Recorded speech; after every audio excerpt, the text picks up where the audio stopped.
রোগী মৃত্যুকে কেন্দ্র করে ধুমধুমার পরিস্থিতির সৃষ্টি হয়েছে বেহালার এক নার্সিংহোমে। এরপরই মৃতের আত্মীয়রা হাসপাতালে বিক্ষোভ দেখিয়েছে। পুলিশ সূত্রে খবর, মৃত যুবক বছর 20 অক্ষয় মণ্ডল। জানা গিয়েছে, শুক্রবার রাত 11টা নাগাদ দক্ষিণ 24 পরগনার নোদাখালীর বাসিন্দা অক্ষয় মণ্ডলকে পেটের সমস্যা নিয়ে অ্যাম্বুলেন্সে করে কলকাতার কোন একটি সরকারি হাসপাতালে নিয়ে আসা হচ্ছিল।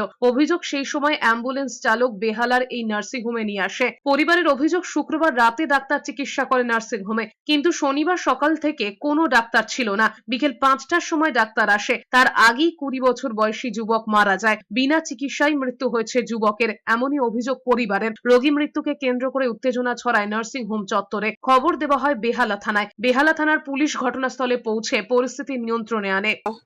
আমাকে এসে আসতেই দেখালো কোনো কিন্তু রিপোর্ট, কিন্তু কোনো ল্যাব ভেরিফাইড রিপোর্ট আমাদেরকে দেখানো হয়নি।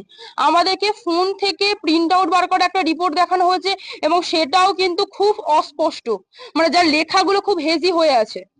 ঠিক আছে, আমি বললাম এসে এবিজি করিয়েছেন না? হ্যাঁ, এবিজি পাঠানো হয়েছে, মানে আমাদের টেকনিশিয়ান হলো, আপনাদের টেকনিশিয়ান কোথায়, এবিজি রিপোর্টটা দেখান না। ওর কিন্তু পিপিল ডাইলেট হয়ে গেছে। এদিকে ব্যান্ডেল ইএসআই হাসপাতালে রোগী মৃত্যুকে কেন্দ্র করে উত্তেজনা ছড়িয়েছে। হাসপাতাল সূত্রে জানা গিয়েছে, মৃতের নাম কিরণ দেবী সাউ।